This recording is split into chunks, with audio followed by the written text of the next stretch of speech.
start the live stream and I'll welcome up the first speaker of the affirming team in the team's case.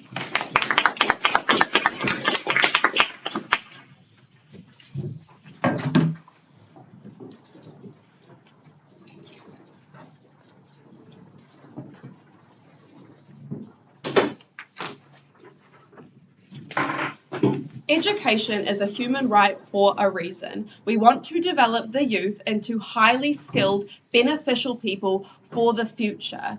Introducing AI into our secondary and tertiary schools is going to see a lack of this and a limit in what our youth can do. Two main points for you in today's debate. Firstly, a lack of further development. Secondly, how people with limited access to ChatGPT loses out. So, for some setup, some characterization, we do accept that AI is the future, which this ban, we recognize, may not last forever, because we see that it is hard to control and where it is used, where it is not used, and where it is also safe to use. We need more time to analyze what the limits and the extents of AI is before we let students use it to finish assignments and internals. By banning it, you ensure schools are on the same page. There are no indiscrepancies.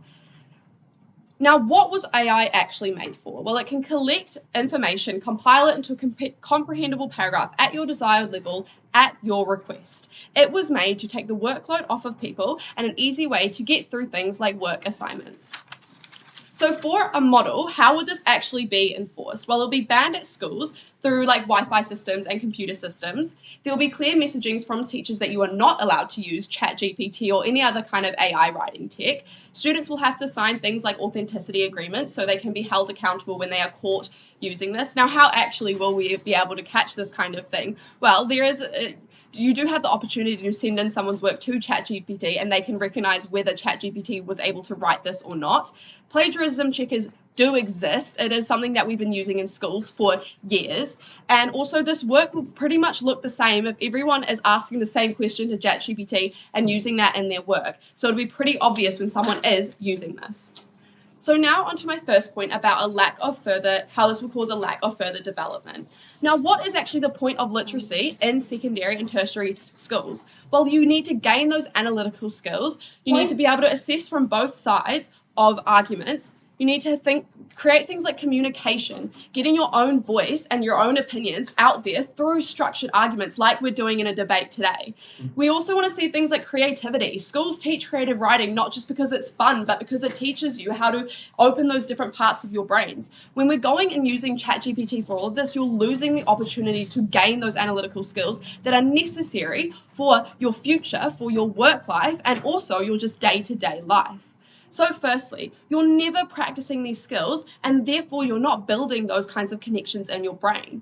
It's important to teach these kinds of skills in secondary schools because that is where your brain is not fully developed. You can absorb the information and you have a supporting learning environment to do so. If you're going to start learning these analytical skills and these communication skills once you've removed yourself from the secondary or tertiary school education, the outside world does not actually allow this kind of development to happen because you're already expected to have it. So secondly, this rewards laziness, and that's unfair to those who are actually putting in hard work and using their own brain to do so. So individuals who actually want to learn these skills are putting in more work, but they're not necessarily getting the better grades as you would expect. This teaches kids that working hard is not actually valued, but it is. It is in your work life. It is in your day-to-day life. But in secondary schools, if you have AI there doing all of the work for you, you're not going to see how important that hard work is. So thirdly, there's learning biases. The information that AI is feeding you is directly from the internet. So if there is more information about one thing rather than another, you're going to get that biased information. This means you're not going to be able to form your own opinions on certain topics. For example, ChatGPT could flood you with things like pro-Trump information that you're seeing rather than giving you the other side of the story. That's going to prevent your opportunity to actually build a solid opinion on that topic. Fourthly, this creativity in literature is seen as culturally insignificant because a robot can literally do it all for you.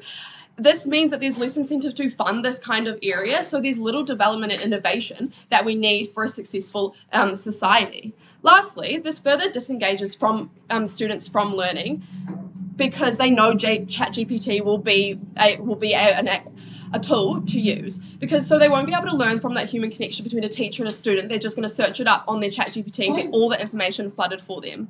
Now, what are the outcomes of this? People are losing out on necessary fundamental skills that are needed in every aspect of your life. Not only do you need it in those highly skilled jobs like being a lawyer or being a doctor, you also need these analytical skills and being able to come up and communicate your own opinions. If you're going through something difficult, if you've been disrespected by someone, you need that kind of analytical mind to kind of to fight for yourself. We also see things like uni research is becoming harder for the public to understand, resulting in the public not being able to kind of have the same kind of level of knowledge. So before I move on to my second point, I'll take a POI.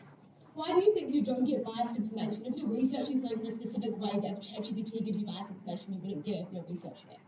Well, I think when you're researching it, typically, especially if you're doing research assignments in school, you have kind of a question that you want to answer. So you're going to find as many different avenues and many different websites that you need, whereas ChatGPT is going to flood you with the most common, the most searched, which isn't necessarily what you may believe. So now moving on to my second point about how people with limited access to ChatGPT will lose out. For some context, to use AI, you need a computer and you need Wi-Fi, and these luxuries are available in some schools, but rural lower decile schools do not have as high access to these kinds of things. When one school has access to AI, they hold an advantage over all the other schools. But on our side of the house, we are leveling that playing field. Schools should not have a cost to it. Education should not. Everyone should have an even playing field. So firstly, lower decile schools will ultimately see worse results. So you're already seeing a large divide between schools. The ones that are already low decile won't have access to like these computers, to the Wi-Fi systems, but they also won't have access to more advanced AI that private schools or higher decile schools might have access to. Like example, ChatGPT-4. This obviously means that lower decile schools are missing out on this potentially great tech that is advancing one student but not advancing the others. Secondly, these students that are in these lower decile schools simply have less experience in technology because of the economic situation they grew up in. This means that they don't actually know how to correctly utilize and manipulate ChatGPT in a way to benefit them. Whereas these students that have grown up around it will have the ability to know how algorithm works and know what to search up so they can actually kind of gain the information that they need. Thirdly, there's a high content overload. There's less time spent working on assessments and more on teaching this new content. Because of the fact that ChatGPT can spit out information in like 3 seconds, students are spent less time doing that assessment in class and more just getting overloaded with information because they want to teach you as much as possible. This is overwhelming and exhausting. This is something that can really decline students, especially if they're already in a lot of stress with socioeconomic standards. So lastly, parents will feel forced to buy things for their kids that they cannot afford. For example, buying a laptop so they can have access to this ChatGPT, so they can have the same opportunities as others. This is simply unfair because they're putting their own family at risk just to level the playing field and give their kids that same opportunity that these other schools have. So the outcomes of this is that you see lower tertiary education acceptance because kids aren't being able to funnel into that as well as we'd like, which means kids can't get out of that poverty cycle and have a successful future for themselves. Thank you.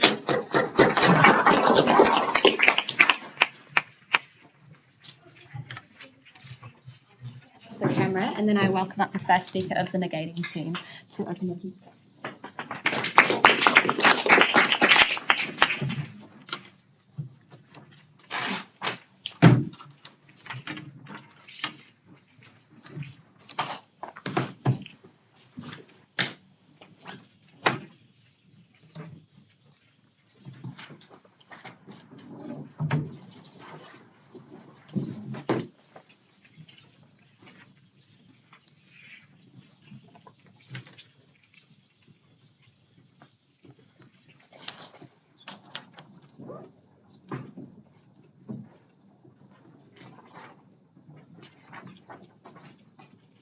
AI writing technology is the greatest additional tool which can enhance a student's ability to learn. When it becomes this makes learning far more accessible and time efficient, and this is what benefits students the most. 3 points for the House today. Firstly, how we increase accessibility.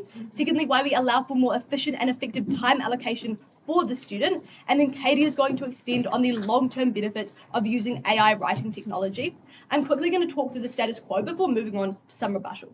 I think it's just really important to note that in the status quo, how AI is being used right now is you're probably using it for research and for open book internals where access to the internet is allowed, so you still have a metric where you can go and find external sources and use it in that way. But I think the other thing to note is we're not changing it and making you being able to use it in like externals or end of year exams or things which are closed book.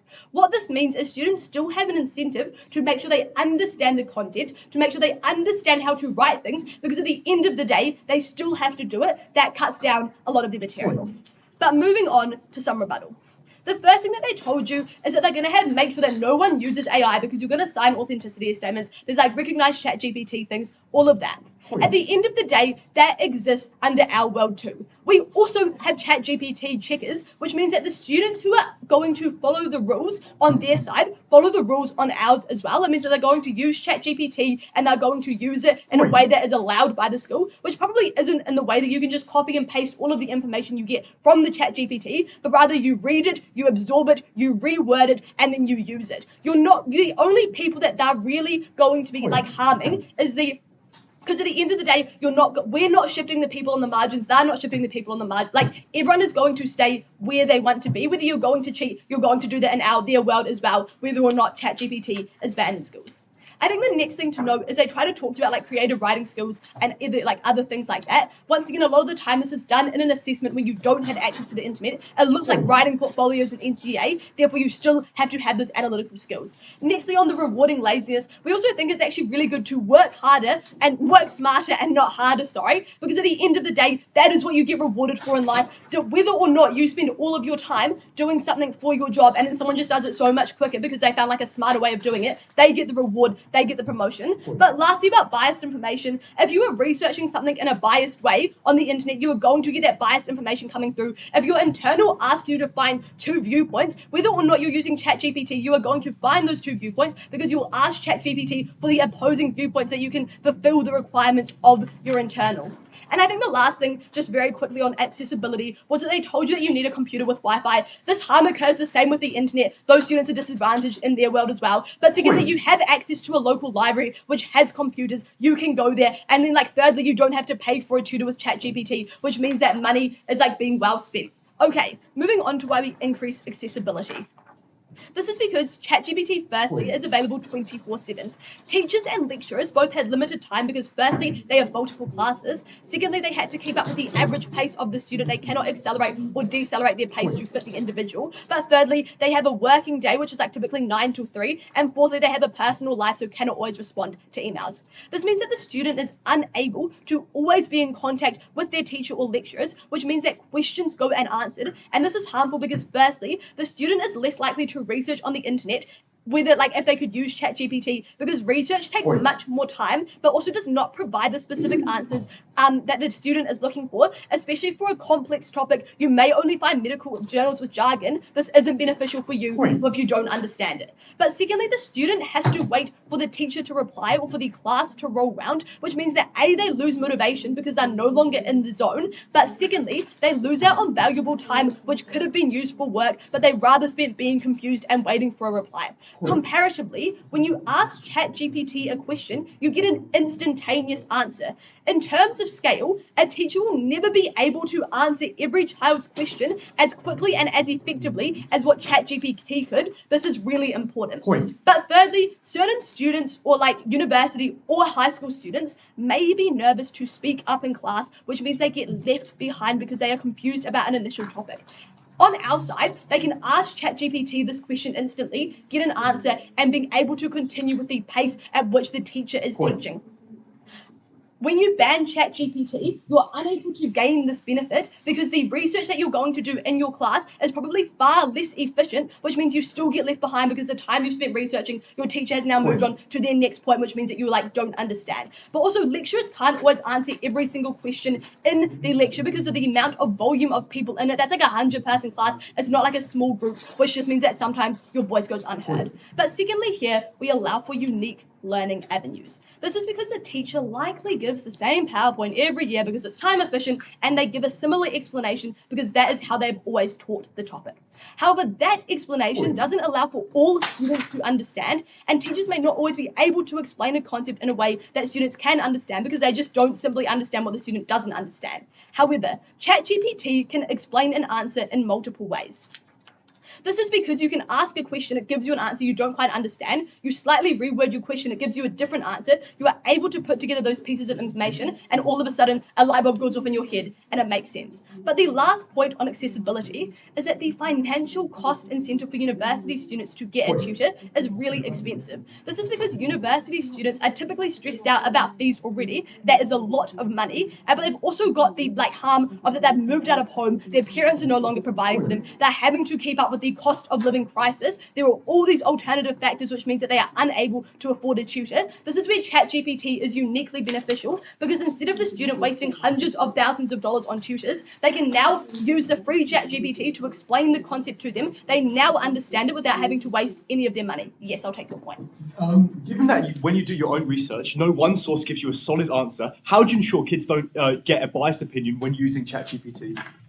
At the end of the day, if you feel like an opinion is biased, that is when you're probably going to ask ChatGPT in a different way. But also, we don't exclusively have to use ChatGPT. You've still got your teachers, you've still got your lecturers who all offer you that different point of view because they're still teaching you the content in that class. But also, if you feel like you're getting biased and you'll just resort to using the internet, we don't think that's actually a massive harm that they're trying to push is really that viable. But secondly, why we allow for much more efficient and effective time allocation for students. This is really important because a lot of the time, ChatGPT can synthesize material, which means that you can focus on the absorption of the material. This is because of the way that AI works, means you ask it a targeted question, it spits out a targeted answer. Comparatively, when you're just using the internet, you have to scroll through countless articles and piece all of the necessary information together. This is because a lot of articles only have parts of the information you need because it wasn't made for the purpose of your specific internal or exam context, but rather just general articles that you're looking at. This means that the student spends a significant amount of time researching and scrolling through not entirely helpful websites. This results in them having less time to actually spend on the learning for their internal because they've spent all of that time trying to find the websites. Students have a limited amount of time. They've got deadlines that they have to meet. When you have to make the trade-off before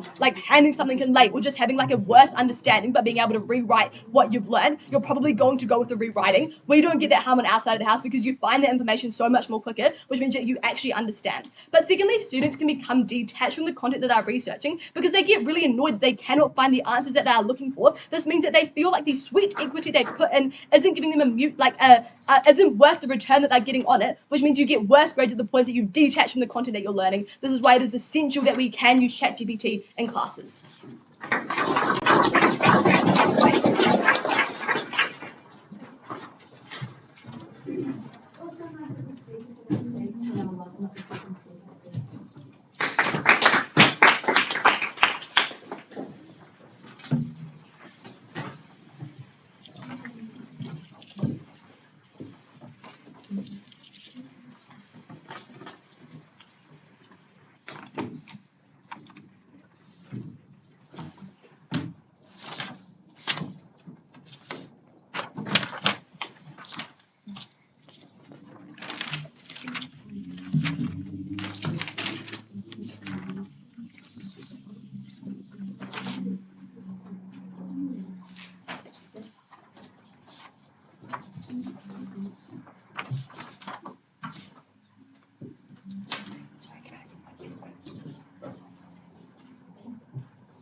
What happens when a university researcher isn't able to summarize new research in a reasonable, understandable way and isn't able to access ChatGPT to do that for them because they are on new grounds? I think the issue of accessibility only comes when we exacerbate the extent to which people fail to communicate. When a researcher cannot physically allow individuals to understand what they're saying, you're not able to see any sort of innovation, and the information in itself becomes inaccessible. Information becomes less valuable when people do not understand that years of research can't even be used by everyday people anymore, and you cannot voice yourself, but you also can't get ChatGPT to do it because it's new information. In fact, although you claim to increase the amount of information and reduce like the amount of jargon, you fail at doing that because you reduce the amount of information that is sufficiently like understandable that is available to people. 3 things I'm going to deal with today. Firstly, on whether ChatGPT is somehow going to be a better alternative than teachers. Secondly, on whether that's even true that it is the alternative that you provide. And finally, on like how AI actually encourages incredibly biased perspectives and also leads to inequality within schools. Can we effectively regulate this usage? First off, I think we have like given some pretty clear ways in which we can do this, and big punishments, for example, having your results cancelled, are pretty clear incentives as to why a student would not want to take part in using ChatGPT. You can also ask ChatGPT in itself to identify plagiarism from using ChatGPT. Right. So it's pretty easy to identify instances in which this is happening. Additionally, similar arguments and opinions are probably not being valued as much. At the worst case, where a school cannot identify when ChatGPT is being used, it is because the student has added their own sort of information to it in some way. They have sort of added on to the opinion being used. And so on our side, individuals will only be able to use it in a subtle way, and marked work will not be derived from this plagiarism. You stand for having marked work like open book tests, being able to be derived for this, and thus providing structural advantages for students who have access to more advanced levels of AI. Given that internals, open book assessments, etc. all count towards grades, there are still structural advantages for students who understand how to use this technology more because they have grown up with it, because they come from a privileged background, but also because they have better ChatGPT and AI services available to them and are probably able to get a more nuanced, better argument, and so have more of a likelihood to get into tertiary education and be able to like access any of those sort of advantages. You said you're going to be rewarded for working smarter, not harder. In reality, we should be rewarding people for having better content and learning. That's the goal of skills, and we made it very clear as to why literature and like analysis skills matter so much, because when we don't have them, people are not able to identify when misinformation is being spread. They said that people are able to access, on like whether ChatGPT is a better alternative to like a tutor or a teacher, they said that you can access ChatGPT at every time. Given your alternative to ChatGPT is using Google, I think that's pretty accessible to most people. But in the instance where it's not accessible, well, that's the case for you too, right? If someone doesn't have Wi-Fi, if someone doesn't have internet access, they're not able to access ChatGPT either. But we'd say there's more of an accessibility issue when it's something you have to pay and like subscribe to. Information on Google is generally readily available to people, and probably you can use it on like a public Wi-Fi or like a school Wi-Fi or a like library Wi-Fi. ChatGPT, especially the advanced kind of stuff, probably isn't.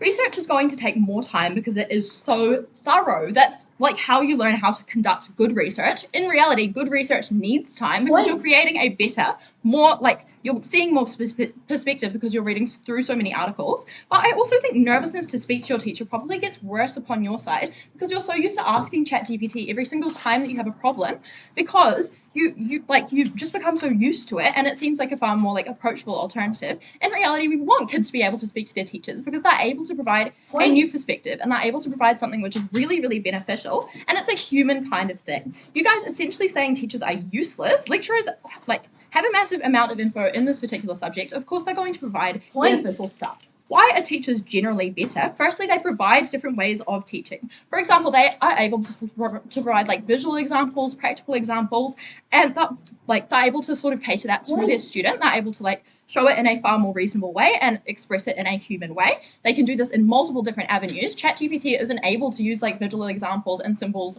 and like diagrams to the same degree, and thus they're not as effective. It's also just far more personable. ChatGPT can't identify when you're confused with something or what you're being confused with, and so it's really tricky for it to actually help you out in the same way that a teacher or like a YouTuber or a tutor can. In reality, because this is a person you're speaking to, they're able to understand you to a far more effective degree. On efficient time allocation, look, we think having to scroll through countless articles is a reality of research that we need to understand, because it is providing like different perspectives, and it's really good at being able to, like, you need to learn to identify what's good and what's not, and how you're able to find these sources more effectively. So you're teaching efficient time allocation in regards to researching. Ultimately, you probably end up seeing far more information, but you're also far easily able to identify what is reliable and what's not, which means like when you're conducting legitimate research in the corporate world, which isn't going to be using ChatGPT, you're probably able to do that much quicker. I'll take a POI now. Why do you think our cases at Teachers are redundant when we just think that AI is a useful tool which is additional to the teacher? Look, I think that this is the case because in reality, a lot of the government doesn't really value teachers in the first instance. Given that you yourself have characterized ChatGPT as a appropriate solution to not having a teacher available to you, the government is probably likely to introduce less funding to teachers when it's seen that there's an alternative which is cheaper and is a lot easier for the government to implement. So you're probably not going to see as much effective rights for teachers or as much as good pay, so that you probably reduce accessibility towards them. How does AI actually encourage biased perspectives? Firstly, it is incredibly black and white. ChatGPT spits out information as though it is a fact. Google itself gives multiple answers, multiple sources, pages upon pages of different perspectives, different sort of research. ChatGPT compiles it and gives you one. Secondly, you're never going to learn how to form an opinion for yourself. If you're getting someone else to do it for you every single time, you don't know how your upbringing shapes the way you think and what you personally want. You're just hearing what ChatGPT wants and what ChatGPT thinks. You're never going to understand how situations are applying to you, and so you're never able to form a personable opinion. Thirdly, you're having worse societal communication in regards to arguments. Adults don't even know how to voice themselves in a clear way anymore because literature, education, is put down on the back foot. This means the only understandable arguments can come from AI because people don't know how to express themselves anymore and their opinions. Fourthly, adults struggle to identify unreliable sources and research and websites, etc. Given that you claim that people are no longer going to be scrolling through pages of research to find out what is the most reliable, they're probably not going to realize what is the difference between a really good source and what a really bad one is. ChatGPT isn't telling them that either, so they're never going to learn it from anywhere. They're never going to know what has peer review, what doesn't. If you don't know how to do that, misinformation is just going to spread because you don't know what information you can trust. Finally, it's just pretty majoritarian. It probably doesn't encourage these niche viewpoints because it's only going to give you the most common stuff that comes up. What happens from this is that you get very polarized arguments because of this black and white thinking, which leads to more extremism. Secondly, because people no longer know how to express themselves properly, the argument is probably nastier and weaker and just less effective in general because people don't know how to stand for what they want, but you also never hear new opinions or research. And fourthly, misinformation comes across as legitimate. Bad stuff is spreading, and it's really hard to identify when the stuff isn't factually correct because you have not developed these skills to do so. But also because the perception that AI is reliable, given it has been accepted into our schools, people are likely to just believe it every time. Thank you.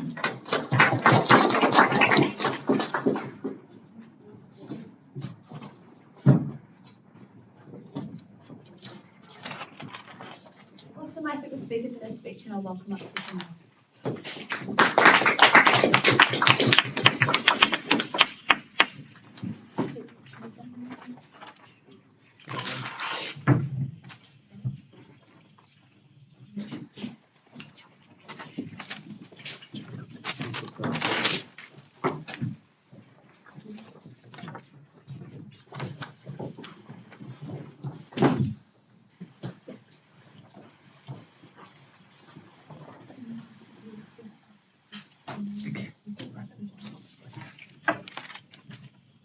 Look, we think they've made a very unfair characterization of what our case is. The debate is not about us replacing teachers as a whole. It is an aid that ChatGPT is an aid for students' education. If the government, as they claim, doesn't want teachers and they don't like the teachers, they would have been long gone with the internet. The internet provides these things that they claim the government just wants to replace the teachers for. Okay, 3 things I'll do in my speech. Firstly, on who gets better accessibility. Secondly, on academic integrity and the useful skills that come along. And thirdly, on my extension, which is the long-term benefits of using AI writing. So firstly then, on who gets better accessibility. Well, they tell us that you need to gain these analytical skills, and I'll get to this later, but essentially you're going to get AI in the workplace. You're going to get these things, and then when you have introduced into the workplace, you need them to have these skills, and also it's just a waste of time if you have them sorting through so big amounts of pieces of work that Jess has told you. They also tell you how it rewards laziness and how then it teaches you to not work hard and that it's not valued. But in the real world, you get rewarded for having the improved results. You have the performance that is being rewarded.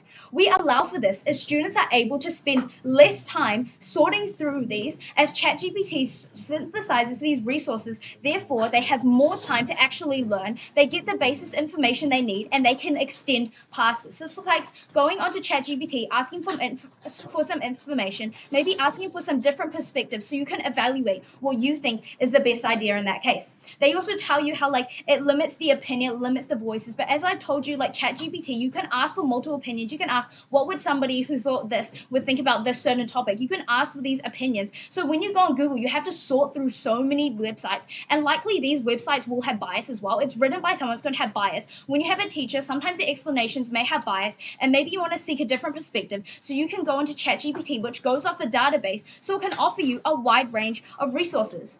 And also, it can allow for you to extend past your learning. If you think something's interesting in class and you feel like it's going to be very not cost efficient to go onto Google, you can go onto ChatGPT and ask for extensions and maybe see what you want for your career or how this could develop this certain idea, which maybe your teacher doesn't have time for because they have to be working for every student. And now also how they talk about the low rural decile schools and how the problem is the access to internet. Well, the access to internet is a problem on both sides, right? If you think that they're disadvantages, the disadvantage is access to internet. All we're saying is there's if you have the ability, so maybe if they had a parent's phone and maybe they did have internet, then they go on their parent's phone and maybe use that. Or maybe they could go to find a library, to go to the laptops and go there. You have these public spaces and these resources that they can use as well. And also when universities are looking at these students, they're going to be looking at what context you're in. So they're not exactly disadvantaged. We see that there are rural scholarships. They understand that these students may not have the same resources as other children, which means that they still have this equal ability and opportunity to get into universities in most cases. And they sort of tell you how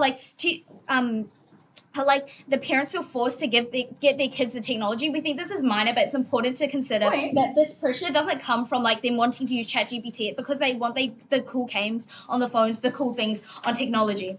And then they also tell you how ChatGPT offers you so much new information, which you think is minor, but I don't quite understand why it's so important. We've told you you want this new information to gain new knowledge, and also you might want to extend past your thing. They also tell you how ChatGPT, these things need subscriptions. We tell you ChatGPT, for most of these AI writing technologies, they don't cost any money. It's free, just like Google.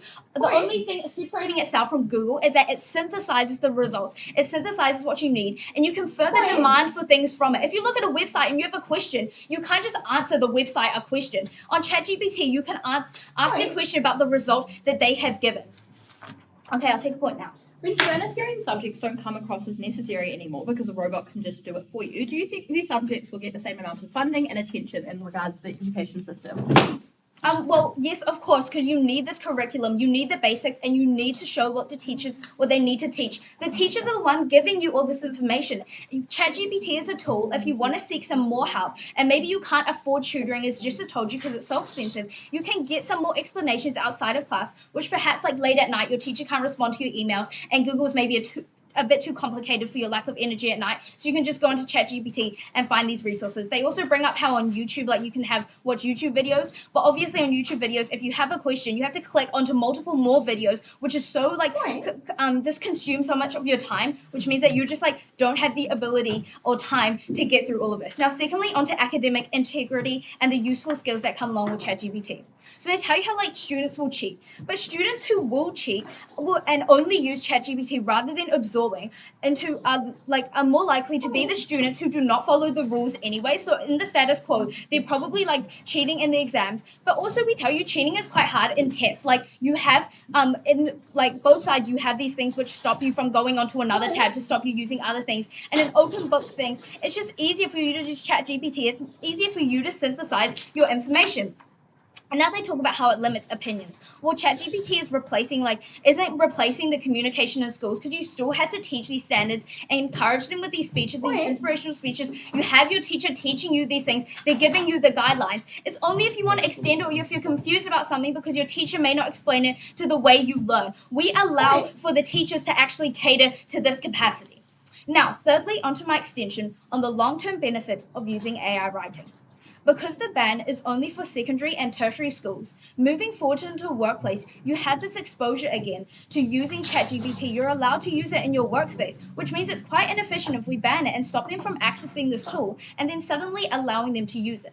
So by allowing students to familiarize themselves with this resource, they can efficiently use this within the workplace, which is likely very demanding in terms of time efficiency. They don't always have the time, they work long hours, so it's easier if you just have a place that synthesizes your information.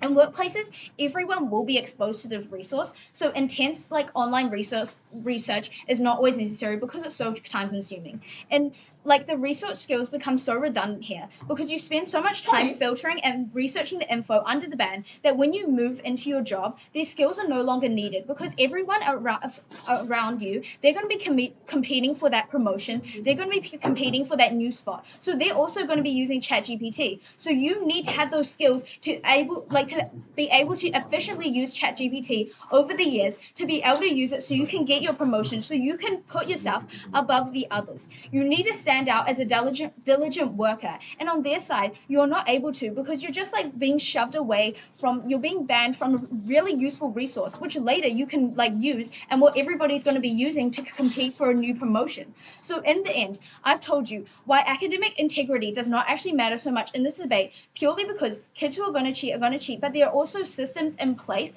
which prevent this from happening, and there are also open text assessments. We tell you that the most important thing today is accessibility, and we allow for this because we synthesize the information. We allow you to go after hours to actually source information that doesn't take so much time on Google, and we allow for you to get this range of opinions. And we also tell you for kids in low decile schools, they already have the systems such as universities knowing what resources they get, but they also have other alternatives. And also, since it's an issue to the access of internet, then it's harmful on both sides, which is why we are so proud to negate.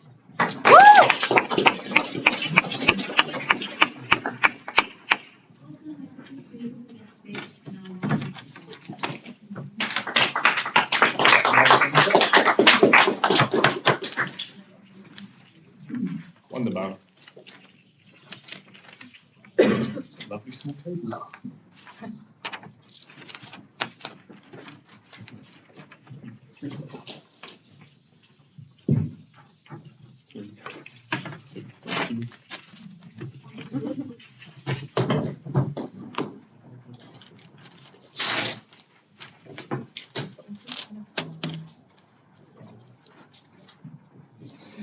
Look, Judge, I don't have my timer. Give me 2 seconds.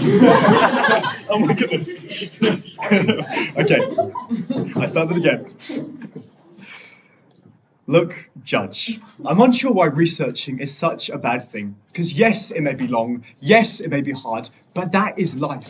That is how you get your own opinion. That is how you find out why something is true, and that is when you have to read through lots of resources. A benefit that we get, it's a really harmful thing that opposition doesn't quite understand. So 2 questions in today's debate. Firstly, which side gives better skills to these kids? And secondly, does AI disadvantage some kids? Cool, now for the first question. We heard from opposition down the bench that you get quick answers from ChatGPT, you spend less time researching. Firstly, I'm just going to flip this, right? Because even though you may spend an extra hour researching, it gives you the skills on how to find good resources, right? Just because you're looking for an extra hour, you can you have to find reasons why, you have to dig deeper into things, right? You're not just given the basic example, right? The basic answers. Then you have to have 10 different resources and you compare them in your mind, right? That's really good because that gives you analytical skills. It gives you research skills. You have to build your own opinion. No, when you have ChatGPT, it gives you opinion. You sort of get biased. You sort of use that opinion, and even subconsciously, you have that stuck in your mind because you got it from ChatGPT. It's not your own ideas. You don't have its references. Secondly, is when you get answers from ChatGPT, you often believe it because either you don't know whether it's true or not because you're trying to find something out, or B, because it's from ChatGPT, it's seen as really trustful thing that's from Google, right? So therefore, you're likely to believe every single thing you get from ChatGPT, or even if you're not likely to believe it all, you still have some believing because you don't know the answers, so you just sort of accept it. Really harmful because opposition has a whole bunch of kids thinking the information and everything they read is true, putting it to their reports, internalizing it, and realizing realizing it's wrong, right? We have kids actually searching, what is the answer? Why is this true? Really, really beneficial because they read lots of different perspectives, not just the main dominant perspective that is given to you by ChatGPT. Thirdly, it's just you're likely to use it because it's so easy, right? Because it's so easy to search on ChatGPT, you're likely just to search it up and be like, give me an answer to this. Therefore, you're likely just to copy and paste, change a few words, and submit it, right? No kid's going to be like, I need to reword every single thing of this if you don't need to. You just change a few keywords. That's what kids are likely to do because kids are lazy. They want to play PlayStation, right? Fourthly, it's just like you're never able to efficiently learn how to research for yourself, right? Say, for example, you're a lawyer. When you get to law school, you can't search up, I need to find out this case. Like, you search up on ChatGPT, like, what should I do to this person? You need to know how to do it yourself, right? The only place to do that sufficiently is when you're in school, when your teacher's supporting you, right? Opposition has said teachers are so flunked. When you're in high school, teachers are incentive to look after you, to get you to pass. They really care. They help you find good resources, and they give you the good resources to find it, right? They're not just leaving you to fly around the world. They give you good resources to find the information. Fifthly, it's just like you learn how to voice yourself because you practice it every time, right? Just because it takes a long time doesn't mean it's a bad thing, right? Having time, like doing it over and over, means you build your own voice, you build your own opinions. Really key, because opposition just accepts every single thing that ChatGPT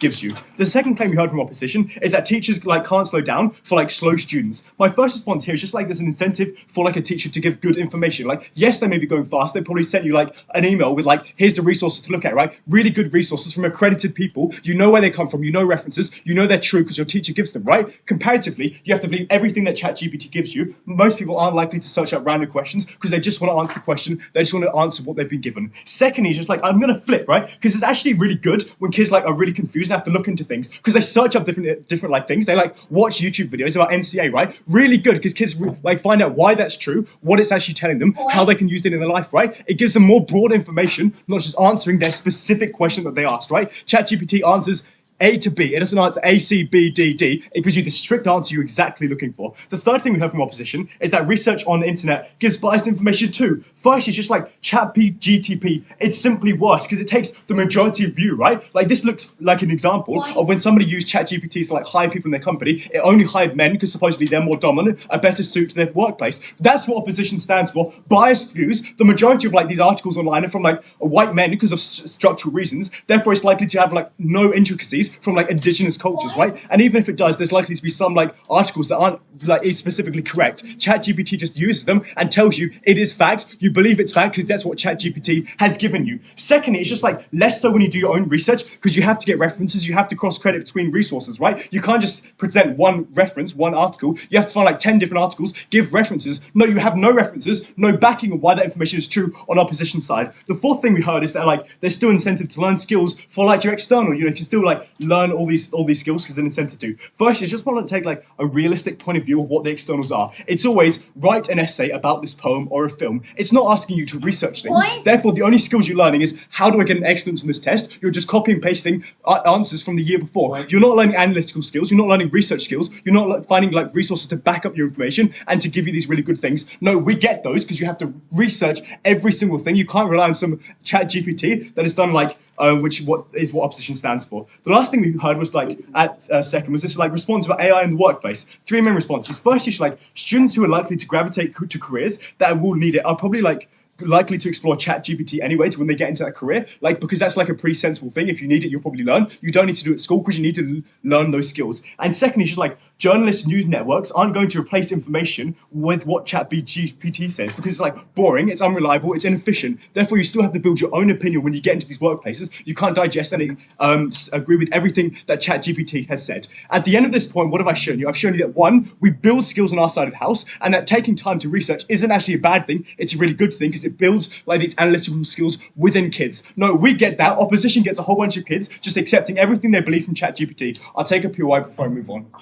Wouldn't you have time to, wouldn't it be more efficient for you to get the information you need and then analyze it after because you have more time to do it now that you're not Yes, but spending you ask ChatGPT a specific question to answer your essay question, you're likely just copy and paste it. You're not likely to ask why that's true. You're likely just to accept it and like give it because it's asking you a specific question in your assessment. We have kids searching up different research articles, trying to understand it in the head so they can express it in the future. Right? They're not just learning it for the specific thing. Right, now for the second question on does AI disadvantage kids? Opposition had said that like poor kids no longer have to pay for a tutor. Look, my first response here is just like tutors give you answering and reasoning, right? They're like, this is true because X, Y, Z. Like this is why like CRISPR is from bacteria, right? That's something that it teaches you, and they teach you why. They have that personal connection. When you have ChatGPT, they don't talk to you, they don't explain why. You have to accept every single thing they believe. They give you no resources to back up that information. Secondly, it's just like the kids we really care about are the kids who don't have tutors right now, who don't have access to computers or Wi-Fi, right? Those are the kids who are going to be even more disadvantaged on opposition's side of the house. They have no access to ChatGPT. All of their friends from St. Peter's College have this. They can use ChatGPT 4. They can't get that. They can't have that information. They're forced to have like just go to books. They're disadvantaged, less access to schools, harmful. The second, I just want to quickly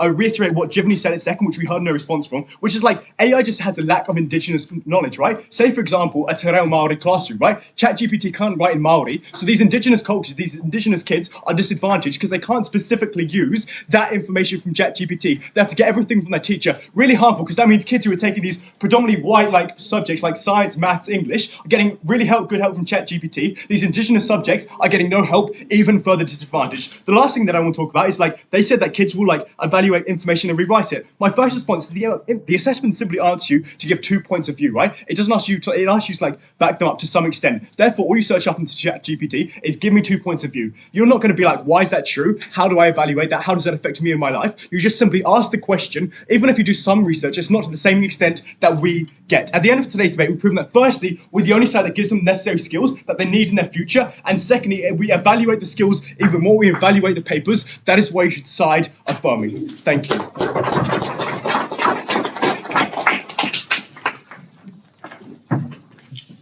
Okay, thank you for speaking to the speech, and now I'll welcome up the debate speaker.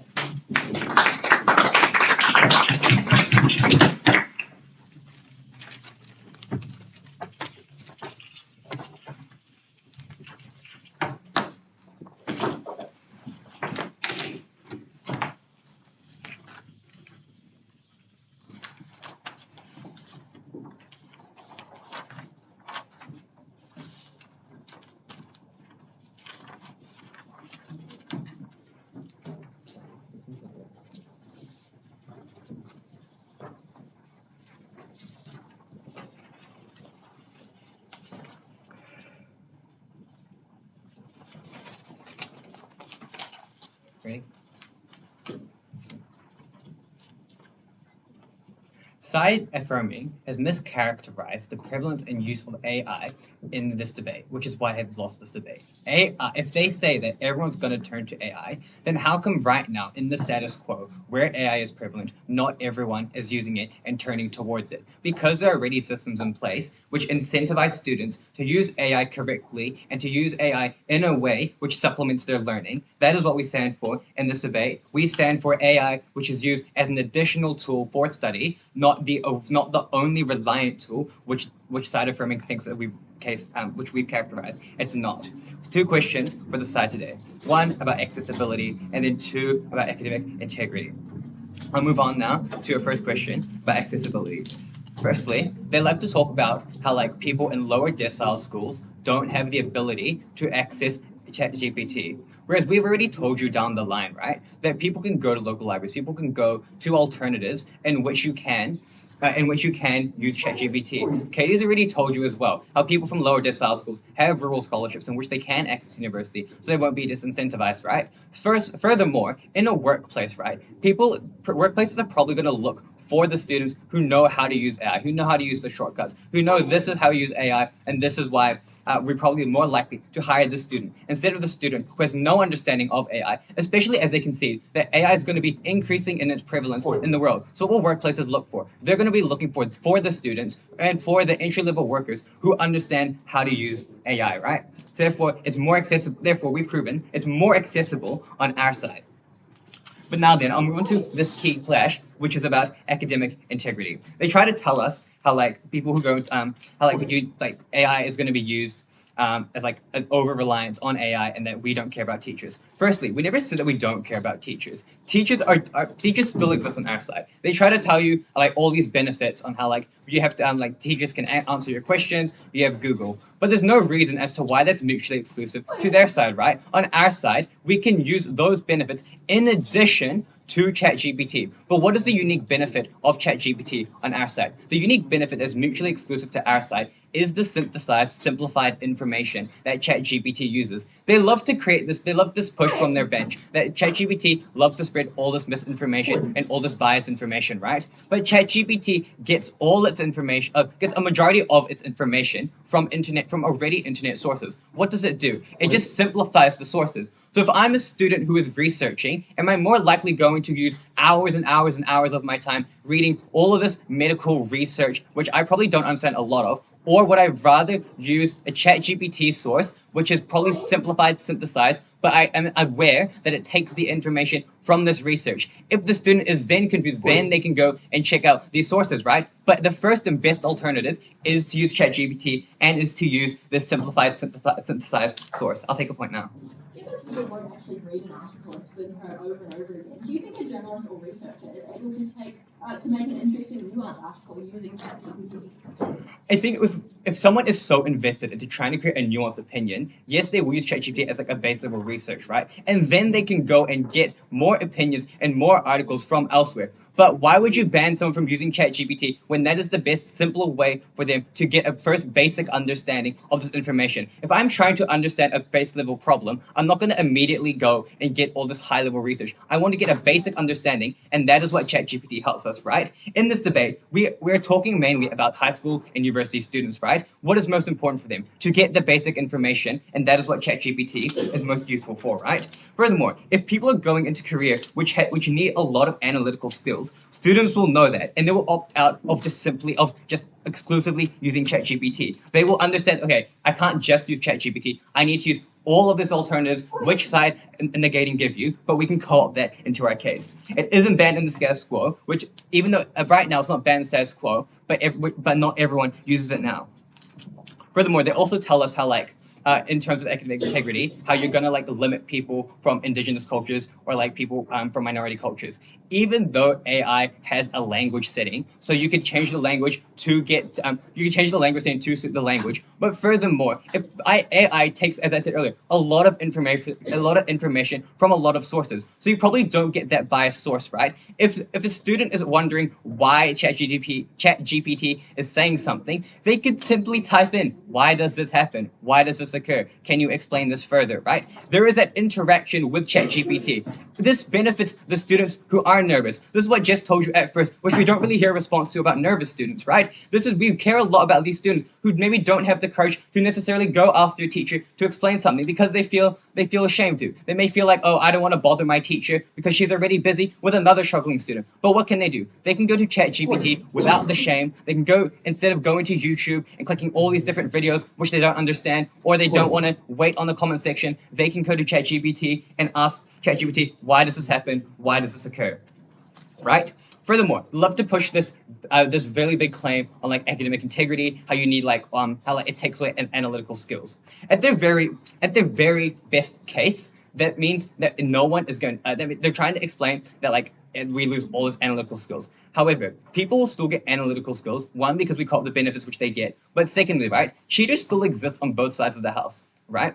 People who do cheat, the reason they're not caught is because they've learned how to use AI in order to bypass the system. This doesn't look like changing a few words because they tell you AI is checked by other AI. AI is probably smart enough to realize what just a few words, changing a few words look like. So what are they going to do? They're going to edit. They're going to make sure that the essay is a bit edited. They're going to make sure that essay has the correct facts and the correct information. What does this mean for the student? It means even though they may want to cheat the test, they're still absorbing this information. They're still absorbing the knowledge, and this is the knowledge which they bring throughout their academic career. This is knowledge they bring throughout their education. So at best, then, cheating is symmetric on the side in this debate. What does this mean then? What does this mean at the end of this? It means we're the ones who help these students academically because we are the ones who provide greater accessibility for these students. We are the ones who who use AI as a supplementary tool, not AI as this big overtaking thing which takes away teachers' jobs. We are the ones who help students. Oh. What else do they tell us about academics? Sorry. They also try to tell us how, like, if people are confused, they're just going to go to, like, a Google alternative, or they're going to try, like, or how, like, ChatGPT is unable to advocate for different ways of teaching, right? But students can use, one, the code names I told you earlier, but also they could ask different questions to ChatGPT, right? If they don't understand one aspect, they could get ChatGPT to focus on a singular aspect of their learning. If they're stuck on a singular aspect, they can focus all the ChatGPT sources to understand, to get them to answer about that aspect, right? And what happens? It means the algorithm now in which they are using this AI source will cater towards the needs of these students who need help on the specific axis. This means we benefit these students who may be confused with the academic with this knowledge. What does this mean that at the end of this, we're the ones who provide greater accessibility, we're the ones who help those academically, therefore I am very proud to oppose.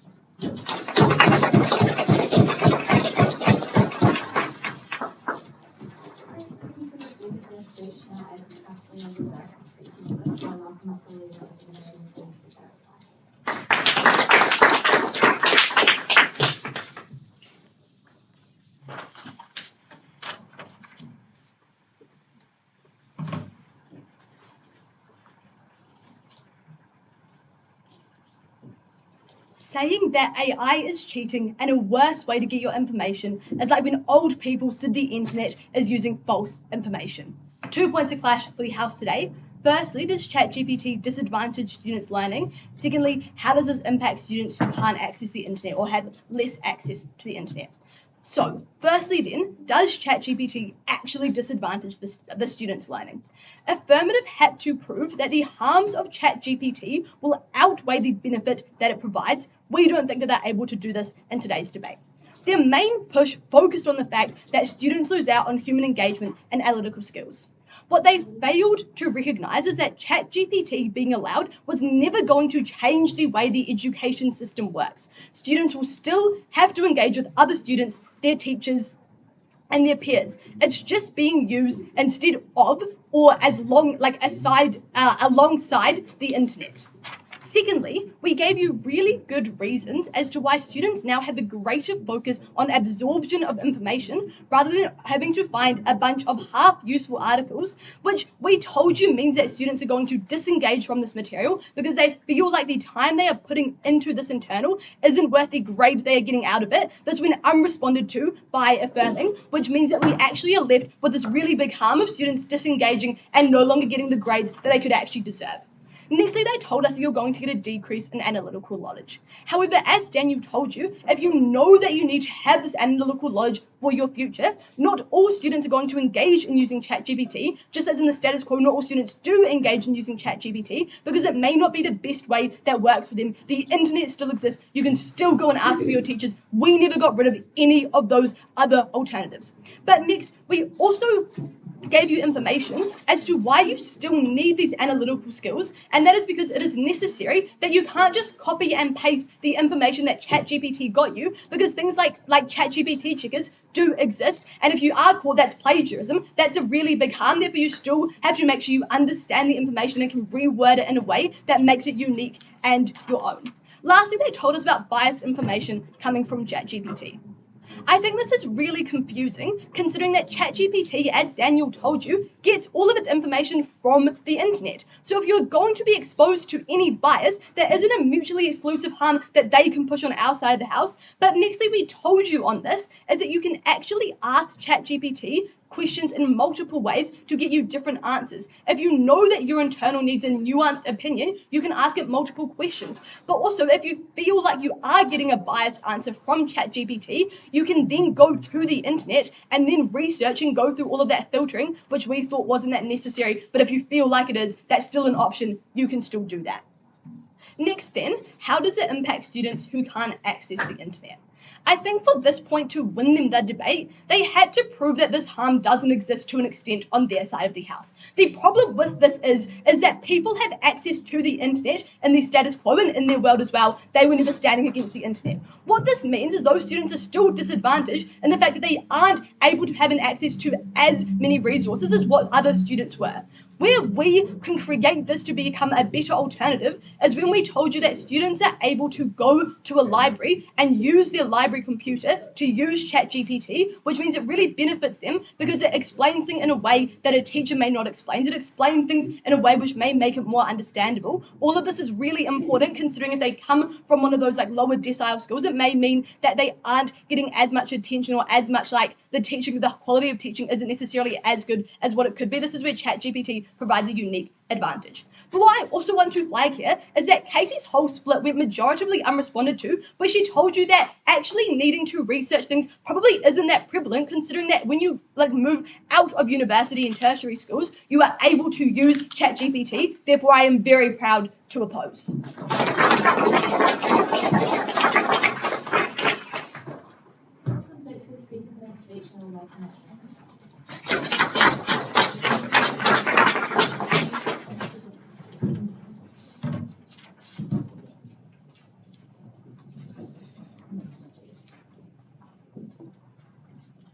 It's clear that both sides want to see some kind of improvement within the school system. However, we have pointed out over and over that introducing AI is not going to see this. We are going to see a loss in academic and analytical skills that is necessary not just for future jobs, as they've only talked about, but also for their day-to-day lives. We also have pointed out that this disadvantages kids that are in lower decile schools with less opportunities and less access to internet.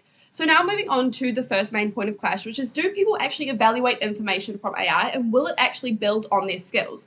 Our argument, we have given things like AI does not actually create and develop these analytical skills, comprehension skills, and being able to tell what's useful and what's not. If it just feeds you the information, just spouts it out to you, you do not have to go through the personal efforts of finding what's useful, to kind of deciding, is this going to be important to me, is it not? You're just getting fed the information straight away. It's almost like a cheat code. It's a lazy tactic to try and find this information. People need to know and learn what is wrong and what is right. We've also said that ChatGPT can have some type of learning bias. Since it picks information straight from the internet, it's going to pick the majority of information that is agreed upon. However, there are different opinions, there are different points of views and answers to questions that you may be asking. This is harmful because these students can't develop their point of views and new opinions on this because the majority is not always the most accurate response to things, and that is what ChatGPT will be funneling to you.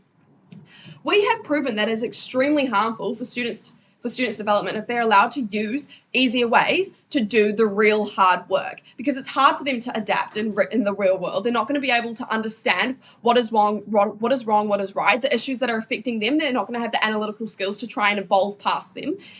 We've also pointed out that this affects them not only in their work life, but also in their day-to-day life.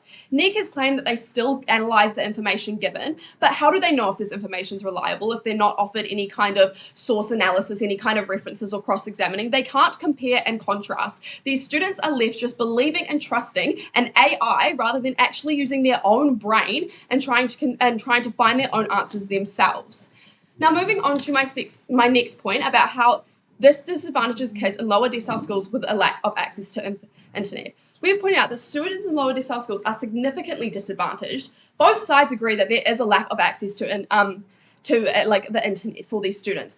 But we don't allow AI to be a tool. They're adding a new form of technology that is introduced into schools, which is further disadvantaging them.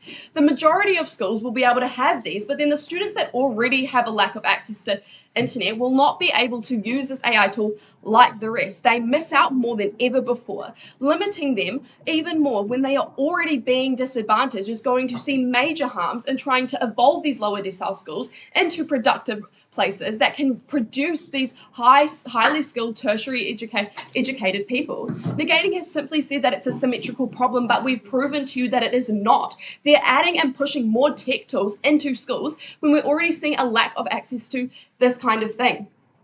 it's not going to benefit kids in any way. Kids are going to see that we're going to see people entering workforces with less analytical minds, less communication skills, and less comprehension of what is wrong and what is right, because they're relying on the internet and artificial intelligence to tell them this information for them. They do not have the option to pick and choose and make their own opinions. These students that are already struggling are being immediately placed further down because these high decile schools that are already having major advantages have even more. There are subscriptions for things like ChatGPT that some have access to and some do not. And that is putting so many people at such a low level where they can't evolve, we can't get out of that poverty cycle, and we can't improve our education system as a whole if we're letting kids get away with using artificial intelligence to pretend that they are smart. Thank you.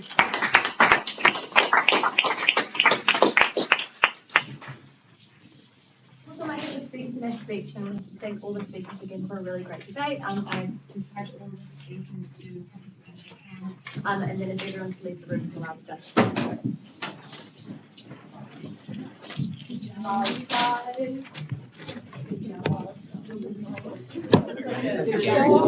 So you guys so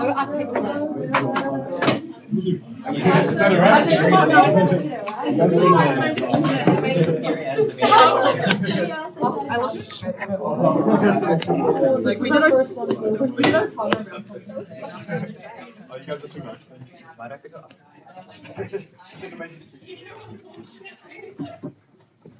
Thank you very much.